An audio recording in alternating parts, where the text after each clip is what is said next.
before I'm leaving, I want to invite Irina to start the first workshop for today. Sure. Thank you. Thank you so much, Dana. Thank you for amazing start of the day. And yeah, let me share. Yeah, I will need screen share permissions to show you some slides. Yeah, give me a second on that, Irina. Yeah, sure. Yeah, so okay, I will say it's my first time speaking at the Techstars event. I'm super excited to be here and to be here with all the amazing entrepreneurs. So I hope it's gonna be you're gonna learn something useful. All right, I think I can share my screen. Okay, let's jump straight into it. Okay, I'll be speaking about building an MVP. And let me tell you a bit about myself. I'm the CEO of Evil Martians. We are a consulting company. We are technical experts for startups, helping them build products and solve technical problems. And I'm just mentioning a few of our Irish clients, amazing clients, Tynes security automation platform, Tita, an events platform, and Akira is also a security product. So we are a globally distributed team, but I'm originally from Russia, and I just wanted to say that, yeah, my heart is definitely with Ukraine and all the Ukrainians out there. So I'd be super happy if any of the Ukrainian teams reach out to me directly if I can help you more. That'd be the best thing I could do. Like the only thing I find, I think, sanity. But anyway, let's get going. So for the context, I will share some of the general concept of MVP and how we are approaching building startups. And then I will share some of the things that I personally think are key, okay, the most important from my experience working with dozens of startups every year, building my own startups, etc. But yeah, the general concept is this: the world is so complicated, like so complex and moving so fast right now, and the needs of people are changing so fast that we never know what we're going to build. We never know what's going to be needed. That it's just impossible. So the way we approach businesses now is that we build things to learn about the world and about the people and their needs, and then we use our learnings to build products for them, like to help them solve their problems. And we do this simultaneously, and this is definitely kind of a complicated process. And moreover, we're not alone. There is competition for users, competition for their time, money, resources, and competition for money on the venture market. So we got to do it all efficiently. This is the goal.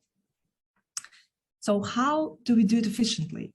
We do it efficiently by using this minimum viable product approach. So let me give you the steps of this build and learn kind of loop, and we will understand how to apply this minimum viable product approach here.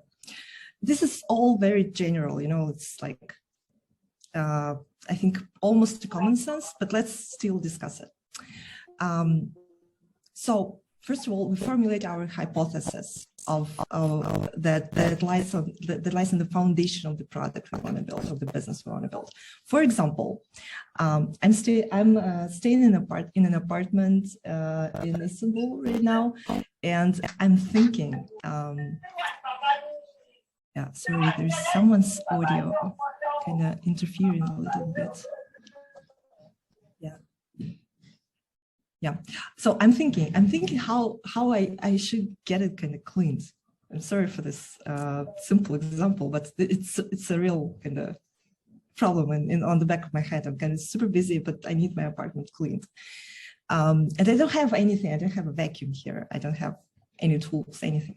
So and I'm thinking, well, I need my apartment cleaned. Is there an app for that? And maybe if there isn't, maybe this is a future business. Like maybe this is a business opportunity to have people kind of help people have their apartments cleaned.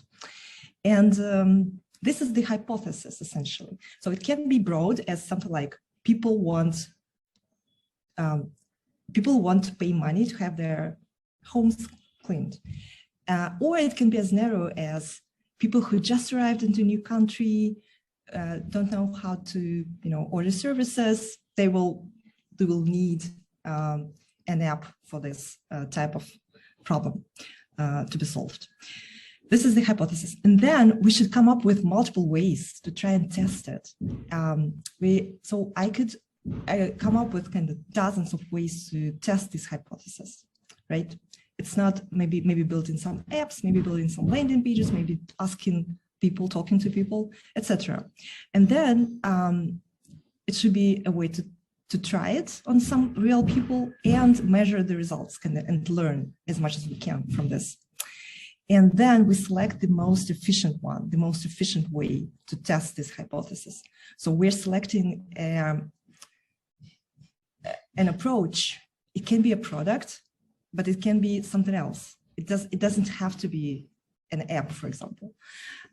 It can be anything. But if it helps us test the hypothesis and learn from real life kind of experience, this is the MVP. This is the MVP. It's if this is the most efficient way for you to learn, then this is the MVP. So what we do next, we select this approach, this maybe product, we build it maybe if it needs to be built, we launch it, we put it out there in front of the customer, and then we analyze the results, we keep what's working, and then we start over, right? We move forward. For example, we've realized that, hey, this little tiny thing works, but the others do not. So we should keep looking for the right solution. And the main thing, I will then highlight the main things here, the main kind of things to remember. And just one thing, if there is one thing I want you to remember from this whole kind of pitch, is how important it is to keep it simple. Keep it very, very simple. Keep your MVP super simple. And I think this is the main differentiator between new entrepreneurs and experienced entrepreneurs that I'm kind of seeing in my clients and my potential clients, etc. Experienced entrepreneurs know really well how important it is to start very, very simple, with a very, very simple product. And by this, what I mean by this, I mean, you can choose just one type of a customer, just one very narrow type of a customer. Choose one pretty narrow problem. And then it's what's even more important, select just one scenario of usage. Don't try to solve all different scenarios you can come up with. Just build your MVP for just one particular case that you can, the user, the customer that you can reach out to, and they have this problem, and they have this scenario. So prepare your product to solve their problem in this particular scenario and build up from there. This is, kind of completely maybe by personal recommendation, biased recommendation, but coming from my experience. And I will also tell you this: building products is comfortable for us entrepreneurs. It's a comforting activity. It's where we find comfort and pleasure, while launching is extremely uncomfortable for most people, I think, because launching means it means collecting feedback, getting feedback, and feedback is not going to necessarily be 100% positive, and your hypothesis is not necessarily going to be confirmed, right? So launching is super uncomfortable, but we got to do it. So the problem is this: there's this bias that entrepreneurs keep postponing the launch of every stage, not just MVP, not just prototype. On every stage, there is this bias, and we gotta overcome it. I just want you to think about it and say to yourself, here's this bias playing, and I'm not gonna give in. I'm just gonna launch it, even though it's uncomfortable, because I don't wanna waste time, money, resources, everything. I want to be efficient. So please kind of keep it simple, launch simple versions. The second thing is, I will encourage you to do things manually. The idea is this: building software is actually super expensive. It's not cheap. And I will say that building software is almost never the optimal first step. So think about building software as something like you're automating something. But before you automate something, before you make something kind of efficient, you gotta do it manually many times. I truly believe it. I truly believe it. So, for example, returning to this example of, say, building a platform for home cleaning services that we discussed before. Say I want to build a platform for like an Uber for home cleaning, whatever. What the MVP would be? Am I supposed to build a platform? Am I supposed to build a website? Am I supposed to build a mobile app? What am I supposed to do? So my thinking is this: it's gonna sound strange, but I think the MVP here is to collect some phone numbers of the actual potential customers and then go and clean their houses yourself. I know nobody's gonna like it. I'm sorry about it. It's actually pretty close to how emotionally building a product feels versus how you imagine it. Like, it's the reality check, I think. So in order to build a platform for home cleaning services, you got to do this process yourself manually. I'm convinced. You got to be able to do it manually at the beginning, because by doing this, think about this, you're going to be communicating with the client, collecting all the insights about the client, the customer, the context, the lifestyle of the customer, everything. You got to be collecting it. You will be collecting all of those insights firsthand on your own. And then you're also going to be collecting the insights from the home cleaning kind of professional point of view. Like, if the task is kind of clarified, if it's ambiguous, should I do this? Should I do that? Like, if you only do this process manually several times, you will have so many insights about how to actually build the platform later on. And I'll also say that emotionally,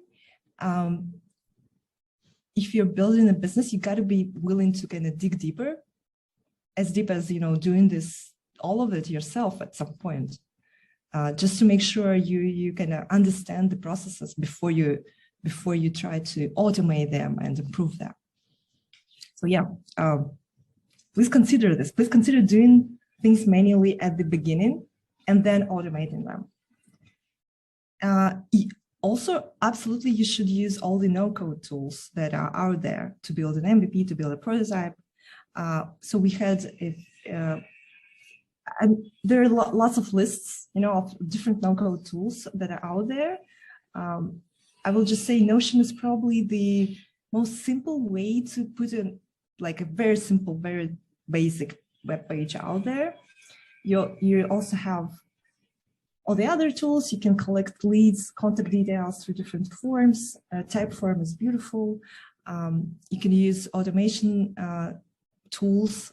I'm a big fan of Google Script. I'm automating lots of things myself with this Google Script, but essentially, yeah, Figma, you can use Figma for prototyping, but essentially, don't shy away from using all of those tools instead of kind of building a custom software at the beginning, right? So use the simple tools, whatever tools that will help you. And then finally, this one. Okay, this is the final piece of advice, and is to build relationship with your customers, with your audience. I think I mentioned earlier that we're building and learning, right? And the world is changing, the needs of people are changing. There's so many changes out there in this process. And I think the relationship with the audience is the only anchor. It's something that you keep adding to instead of kind of changing it all of the time. So you're accumulating your understanding of the customer, of your audience. And you can keep doing this while you're changing the product dramatically. Like your product can, jump from point A to point B, but your relationship with the target audience, with the customer, is something that you keep improving. So think about this.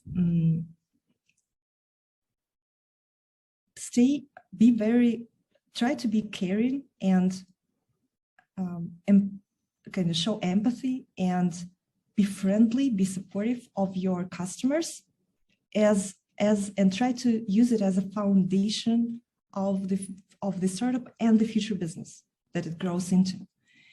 And try to nurture this in your team, like the same approach. And I believe this is the foundation of the successful businesses, of all of them. And this is something that maybe you already have it. So maybe you already have a relationship with some audience, right? Even before you start building your business. And then you just keep building on top of it. You keep improving it. You keep learning about them, about the people, and you're building a product, you're changing it, but the relationship is only improving and kind of extending. This is it. And did I make it, by the way, for the timing? Almost, right? I wanted to suggest one thing. I think you have a pretty busy weekend. Maybe after the weekend, if you want to reach out and have me help you kind of simplify your MVP concept, or kind of help you brainstorm your MVP concept, I'd be more than willing to do so. So please reach out, maybe through email. I have a LinkedIn QR code here. So if you want to kind of use my brain to help you brainstorm some of those MVPs, scopes or ideas that you have, please use my brain to kind of to help you brainstorm. I'm not going to solve this for you, but maybe I'm going to bring up some of the ideas, how to make it simple. Yeah, this is. I think this is it. Give me a second. Yep. Thank you so much, Irina. That was a great workshop.